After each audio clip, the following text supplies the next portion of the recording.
마크 트웨인의 아동소설 왕자와 거지를 보면 왕자인 에드워드가 자신과 닮은 거지인 톰을 만나 옷을 바꿔 입게 됩니다.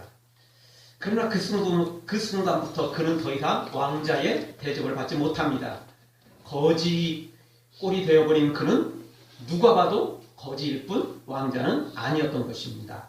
아무리 자신이 진짜 왕이라고 설명을 하고 하소연을 해도 소용이 없었습니다. 왕자는 왕자인데 왕자가 아닌 애매모호한 신분이 되어버리죠. 이야기니까 그렇지 만약 이게 현실이라면 너무나 답답해서 미치고 환장을 얻으실 것입니다. 보여줄 수만 있다면 진짜 가슴을 열어서 심장을 꺼내 보여주고 싶은 마음이겠죠. 하여튼 여기 왕자는 왕자지만 왕자 대접 받지 못하고 자기가 왕자라고 말할수록 더 미친놈 취급을 받게 되는 거죠. 그런데 어떻게 보면 바로 이 거지 꼴을 한 왕자가 바로 이 믿음을 가진 우리 성도들과 비슷하지 않나 생각을 해봅니다. 우리가 아무리 만왕의 왕이신 하나님의 자녀라고 말을 해보아도 우리는 죽고 난 다음에 영원한 천국에 가서 상급을 받는다고 아무리 이야기를 해봐도 아니 이야기를 하면 할수록 사람들이 우습게 여기고 구구절절히 설명하면 할수록 광신자라는 소리를 듣지 부럽다는 소리를 하거나 나도 가고 싶다거나 이런 이야기는 하지 않습니다. 대충 넘어가야 욕이라도 좀 덜 먹지 진짜라고 이야기할수록 미친놈 취급받고 광신자 취급받을 수밖에 없습니다. 바로 이 왕자처럼 말입니다. 내가 진짜 왕자라고 이야기해봤자 믿어줄 사람 아무도 없었습니다. 물론 그 중에 한두 사람은 같이 동조를 하고 진짜 왕인지 아닌지는 왕자인지 아닌지는 잘 모르겠지만 어쨌든 도와주려고 하기는 합니다. 그래도 진짜 아무도 모르는 거죠.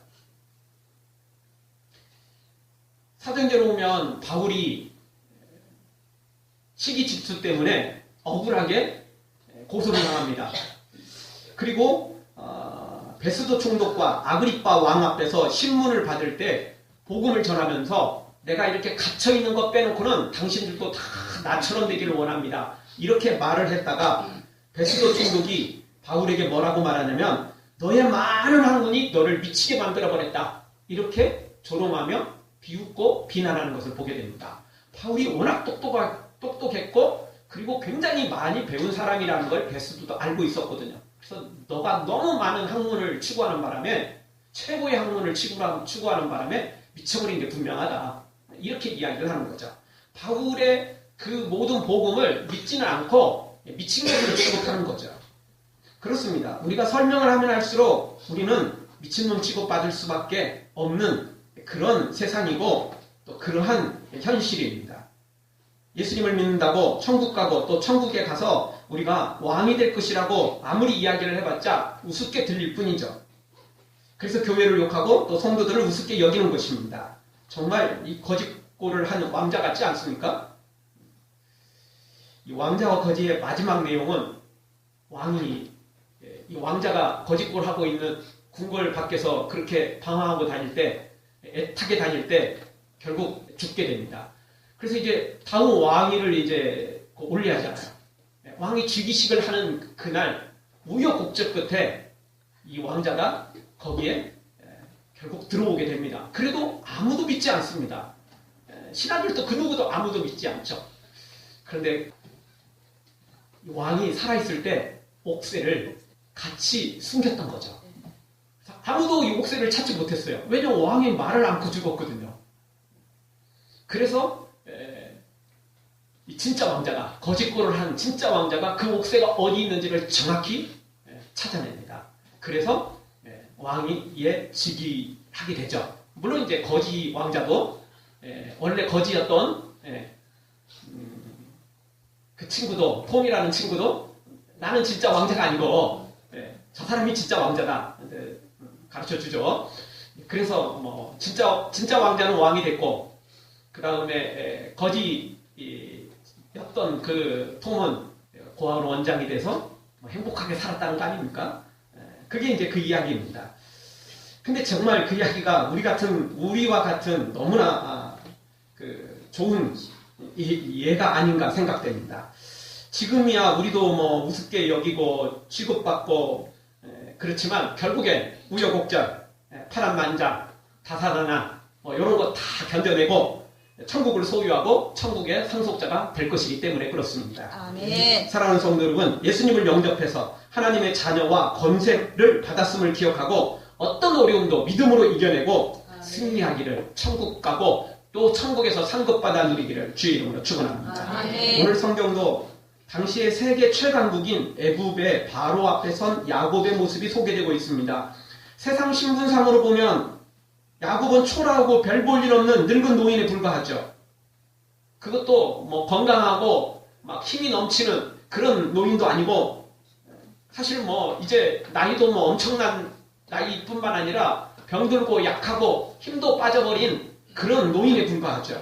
그럼에도 불구하고 오늘 성경을 통해서 보면 야곱이 진짜 하나님의 사람답다 라는 말이 나올 만큼 당당하고 멋진 모습이 소개되고 있습니다. 아무리 나이가 들었어도, 아무리 어려운 그런 인생길을 살아왔어도, 험악한 생활을 살았어도 그는 기죽지 않고, 그는 약한 모습을 보이지 않고 당당한 모습으로 살아가고 있는 것을 보게 됩니다. 그렇습니다. 세상이 우리를 인정하든 인정하지 않든 상관없이 우리도 야곱처럼 이렇게 하나님의 사람답게 살아야만 되는 거죠. 그럴 때 나도 행복하고 또 더 많은 사람들을 행복하게 만들며 천국에 가서 더 큰 상급까지 받아 누릴 수 있는 그 인생의 길을 걸어갈 수 있다는 것입니다. 자, 야곱은 어떻게 오늘 그 당당하고 멋진 모습을 보여주고 있습니까? 첫 번째 생각해 볼 수 있는 건 하나님의 사람은 누구든지 축복할 권세가 있다는 겁니다. 아멘. 그러니 우리는 누구든지 하나님의 이름으로, 예수님의 이름으로 축복해야 된다는 것입니다. 아멘. 야곱은 130살이라는 노구를 이끌고 바로 앞에 서게 됩니다. 나이도 뭐 엄청나게 많지만 지금 야곱의 모습은 사실 너무나 병들고 약한 모습이었습니다. 왜죠? 지난 22년 동안 요셉이 죽은 줄 알고 아무 소망 없이 살아왔어요. 먹어도 먹는 것 같지 않고 자도 자는 것 같지 않고 그냥 사는 게 아니었어요. 제일 사랑했던 그 아들 요셉을 잃어버렸기 때문에, 요셉이 죽어버린 줄 알았기 때문에 아무 소망 없이 살았어요. 그냥 하나님이 빨리 부르시면 나 천국 가야지, 그 마음밖에 없었어요. 이 세상에서는 소망이 없었던 거죠. 소망이 다 끊어져 버렸어요. 그래서 안 그래도 나이도 많은데다가 요셉이 죽어버린 것으로 생각을 했기 때문에 그 야곱의 모습은 정말 말도 할 수 없을 만큼 약한 모습이었죠. 그럼에도 불구하고 오늘 야곱의 모습은 정말 하나님의 사람답다라는 생각을 하게 됩니다. 역시나 요셉의 아버지답다라는 생각을 하게 되는 겁니다. 7절을 한번 보겠습니다. 7절 우리 한 목소리로 다시 한번 읽습니다. 요셉이 자기 아비 야곱을 인도하여 바로 앞에 서게 하니 야곱이 바로에게 축복하네. 아멘. 자, 하반절 보니까 야곱이 바로에게 무엇을 합니까? 축복합니다. 축복합니다. 여기 우리 예수사랑 교회도 우리 어르신들이 좀 있잖아요. 몸 아프고 힘들면 만사 귀찮죠. 뭐 이야기 저 이야기 하고 싶지 않아요. 그냥 만사 귀찮게 되는 거예요. 지금 야곱 나이도 많은데다가 요셉을 비록 지금 22년 만에 만나서 지금 기쁨이 넘치긴 하지만 그거는 마음일 뿐, 육체는 지금 22년 동안 육체는 다 망가지다시피 했다고요. 그럼에도 불구하고 야곱이 오늘 바로 이게 축복하고 있습니다. 아멘. 사실 또 가나안 땅에서 애국까지 오는 거 만만치 않은 여행길이에요. 젊은 사람들이야 뭐 새로운 곳을 여행한다는 기분으로 여행할 수 있지만 나이 든 분이 그렇게 하는 거 쉽지 않다고요. 지금 들어 누워가지고 좀 쉬고 싶은 마음이 간절했을 뿐이라고요. 그럼에도 불구하고 야곱은 힘있게 당당하게 축복하는 걸 보게 됩니다. 여러분 보통 사람들이 이런 애굽의 궁궐에 들어가기 전부터 정문을 통과하기 전부터 기죽게 됩니다. 왜죠? 세상에 볼 수 없는 엄청난 크기의 그 궁궐 다 위축되죠. 기죽게 돼 있어요. 거기다 궁궐 안에 들어가면 더하죠. 엄청난 화려하고 아름답고 웅장한 그 건물에다가 또 뭐 칼로 그냥 창을 들고 뭐 거기에 서 있는 사람들, 뭐 고관 대작들이 거기 꽉 찼고 거기다가 또 왕 앞에 섰다고 생각해 보십시오. 조그마한 왕이 아니에요. 별 볼 일 없는 나라 왕이 아니에요. 외국은 당시 최강국이었어요. 그러니 바로 앞에 서면 고개도 들기도 어려울 거예요. 다리가 벌벌 떨리고 서 있기도 힘들 거예요. 보통 사람들은 그래요. 보통 사람들은 그런다고요. 그런데 야곱은 당당하게 바로 앞에 서고 또 축복을 합니다. 여러분, 보통 축복은 윗사람이 아랫사람에게 많이 하죠. 또 아랫사람이라 할지라도 윗사람한테 축복해 줄 수는 있는데 그러려면 어떻게 돼야죠? 서로 동등한 비슷한 관계가 돼야 돼요. 뭐 나이가 좀 더 많든지 아니면 돈이 좀 많든지 권력이 좀 많든지 아니면 저 사람이 나한테 뭐 사정할 글을 사이든지 뭔가 좀 있어야 돼요. 그런데 그것도 서로 뭐 좀 엇비슷해야 뭐 이게 되는 거지. 지금 바로와 야곱은 차이가 나도 너무 차이 나요. 천지 차이예요, 천지 차이. 지금 요셉이 아니었으면 야곱은 여기 애굽 땅에 들어오기도 어렵고 당연히 궁궐은 뭐 출입할 수도 없어요. 왕의 얼굴을 볼 수도 없죠. 그럼에도 불구하고 야곱은 전혀 기죽지 않습니다.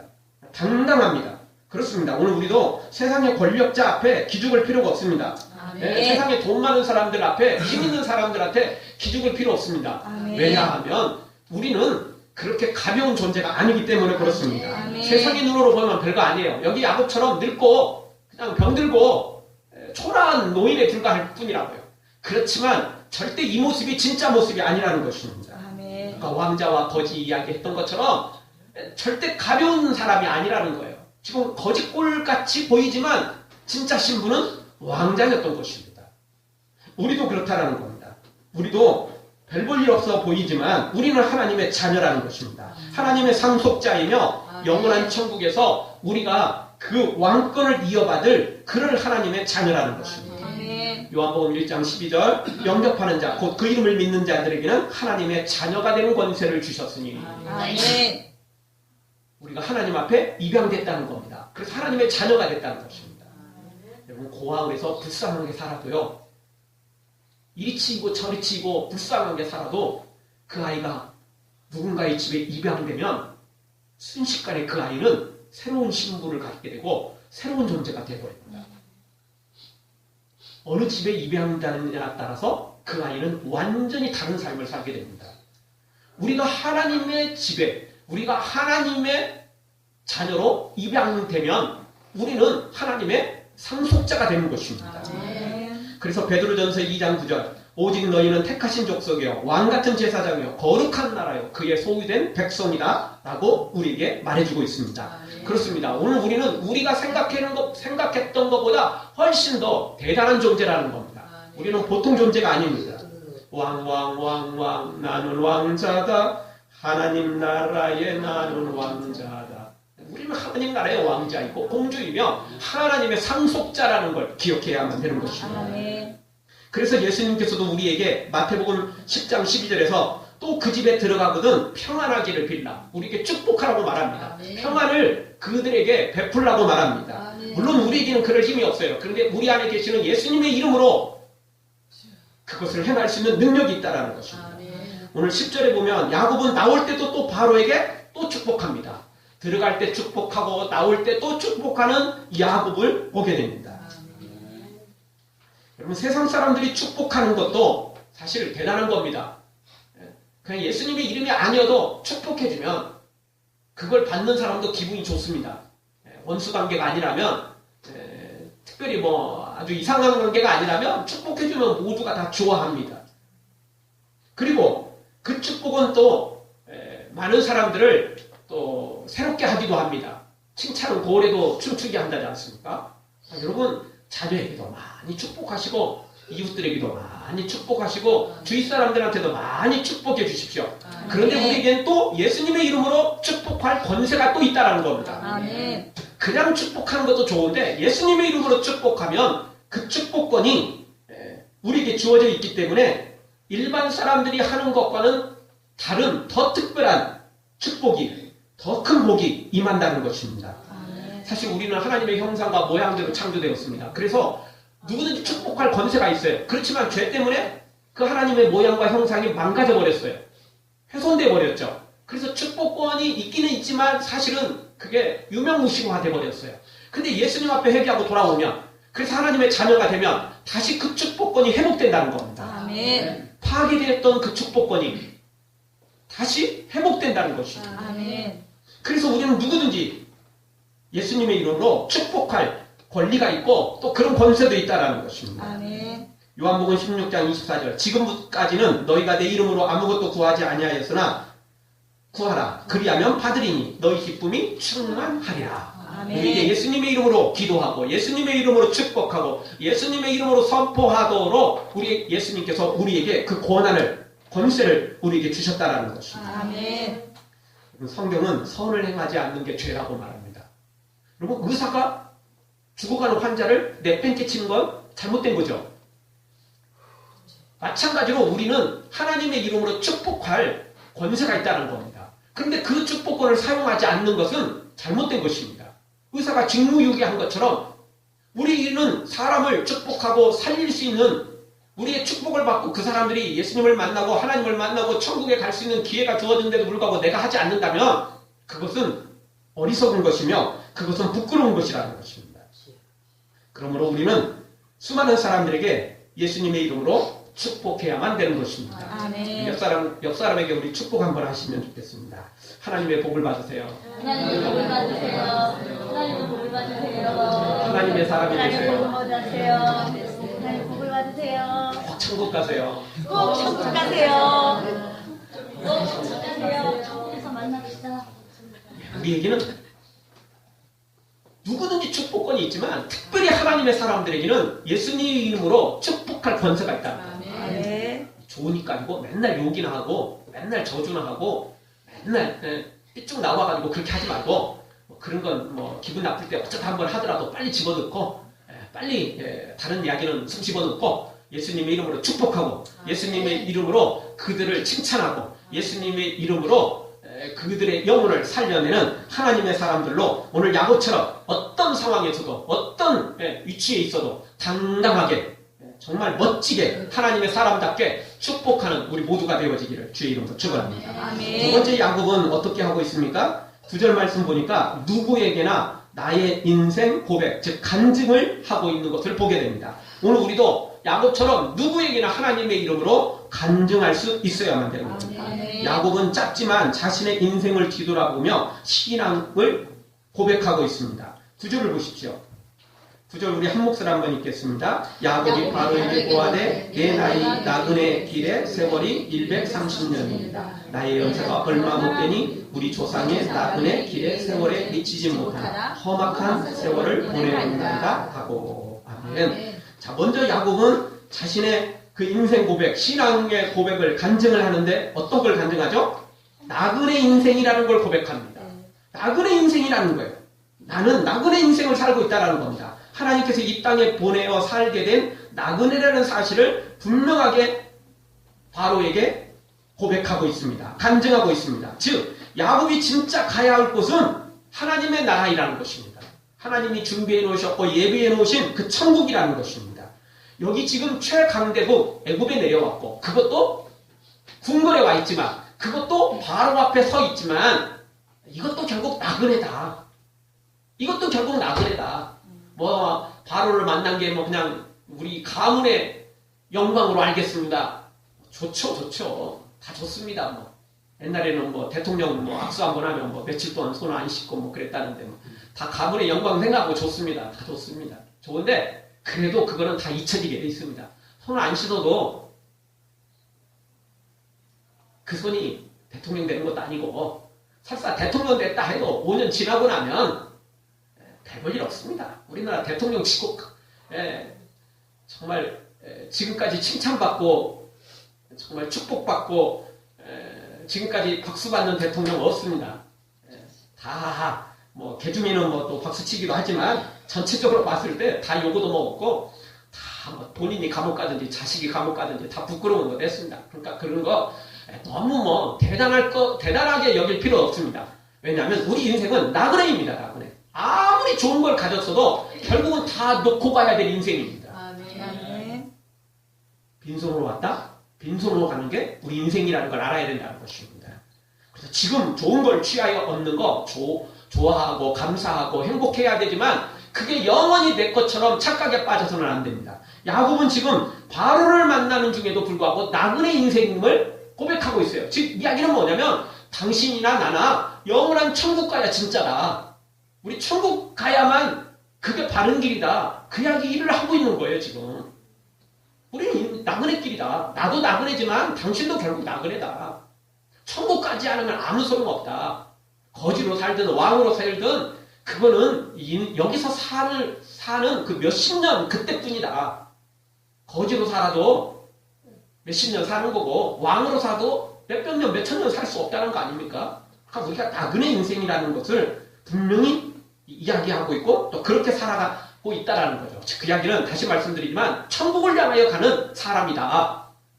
지금 이 이야기를 야곱이 바로 이렇게 당당하게 하고 있는 걸 보게 됩니다. 또 이어서 야곱은 어떤 이야기를 하고 있습니까? 자기는 조상보다는 적게 살았지만 험악한 세월을 살았다라고 이야기하고 있습니다. 그래서 보통 사람 같으면 인생을 자포자기하고 불평과 원망 속에 분노 속에 살아갈 상황만큼 힘들었던 거죠. 멀리 갈 필요 없이 야곱의 인생 전체를 보면 두말할 것도 없지만 멀리 갈 필요 없이 지난 22년 동안 요셉이 죽은 줄 알고 생지옥 속에 살았던 거 아닙니까? 그러니까 험악한 세월이라고 말할 수밖에 없죠. 그럼에도 불구하고 야곱은 천국의 소망만큼은 잃어버리지 않았다는 겁니다. 불평 원망이 아니라 하나님의 인도하심을 믿고 지금까지 살아왔더니 죽은 줄 알았던 요셉도 만나고 그리고 이 흉년의 유예 속에서도 또 풍족한 길이 형통한 길이 열리고 있는 이 모든 상황에 야곱은 감사하고 또 영광 돌리고 있는 것을 보게 됩니다.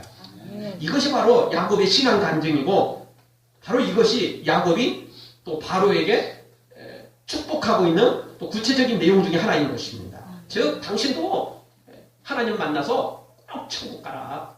그 이야기인 것입니다. 결국. 이미 요셉을 통해서 어느 정도 들었겠지만 야곱은 또 자신이 축복할 수 있는 것을 언제든지 축복하고 있는 걸 봅니다. 남이 축복했으니까 나는 입 다물고 있을래. 다르지 않습니다. 다른 사람이 한 거 다른 사람이 한 거고 내가 할 일은 내가 해야 되죠. 그렇죠? 여러분 옆 사람이 오늘 점심 먹는다고 여러분은 그냥 굶고 있을래요? 네가 먹었으니까 내 배에 부를 거야. 그러다가는 굶어주기 딱 좋습니다. 옆 사람 먹어도 내가 먹어야 됩니다. 나 혼자만 먹으면 그것도 안 좋지만 옆 사람만 먹는 것도 좋은 거 아닙니다. 나도 먹어야만 되는 거죠. 그러니까 내게 주어진 일은 내가 해야 돼요. 아무리 많은 축복을 했어도 내가 해야 할 축복은 내가 해야만 되는 거죠.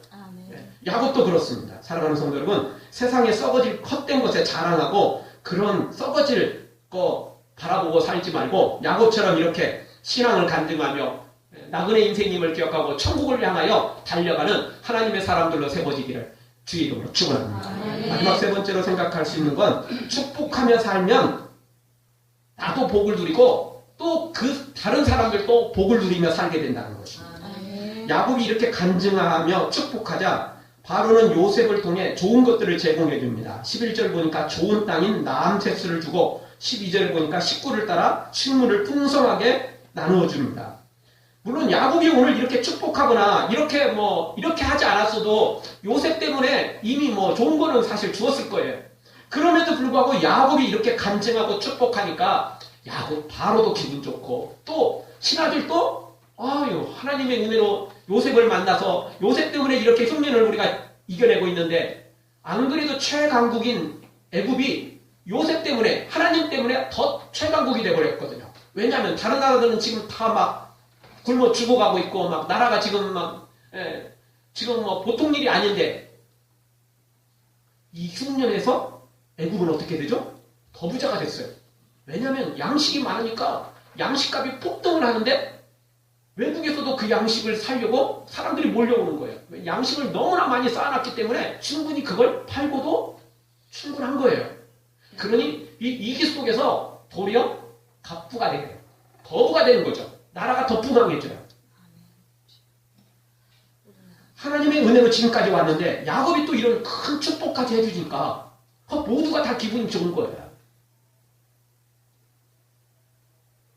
여러분, 우리가 축복하면 나도 잘 되고 상대도 잘 되고 모두가 다 잘 되게 되고 있습니다. 물론 육신적으로도 잘 될 수 있지만 진짜 근본적으로는 영적인 복을 받아야죠. 그러나 하나님의 복은 육적으로도 충분히 주십니다. 물론 특별한 사명이 있거나 특별한 상황이 있을 때는 고난을 받기도 하고 어려운 일을 만나기도 하겠지만 대체적으로 우리가 축복하면 그 축복은 영육간에 다 받아 누리게 된다는 것입니다.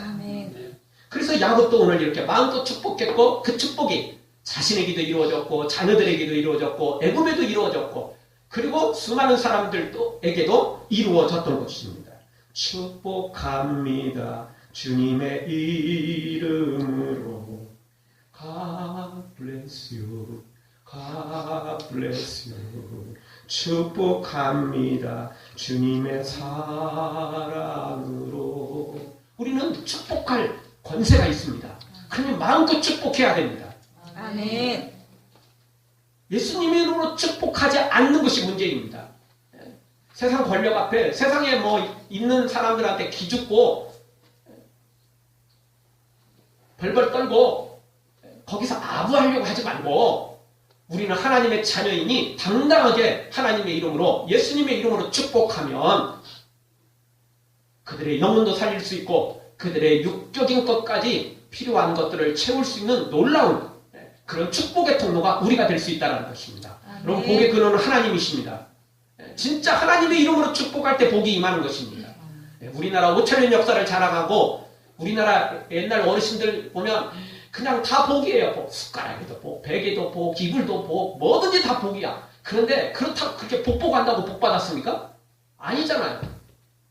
그렇게 가난했고 그렇게 약했고 그렇게 정말 침략만 받고 그렇게 살았던 나라가 우리나라 아닙니까?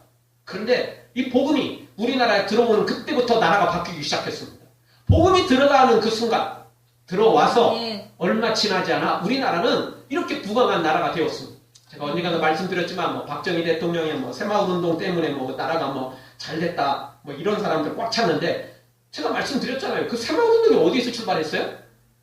박정희 대통령 혼자 만들어 놓은 거 아니에요. 가나안 농군학교 가서 거기서 그대로 받아온 거예요. 그 장로님이 만들어 놓은 그 가나안 농군학교 그 모든 것들을 그대로 받아왔어요. 그래서 나라를 개혁을 시킨 거죠. 다 그게 하나님의 은혜예요. 그걸 알아야죠.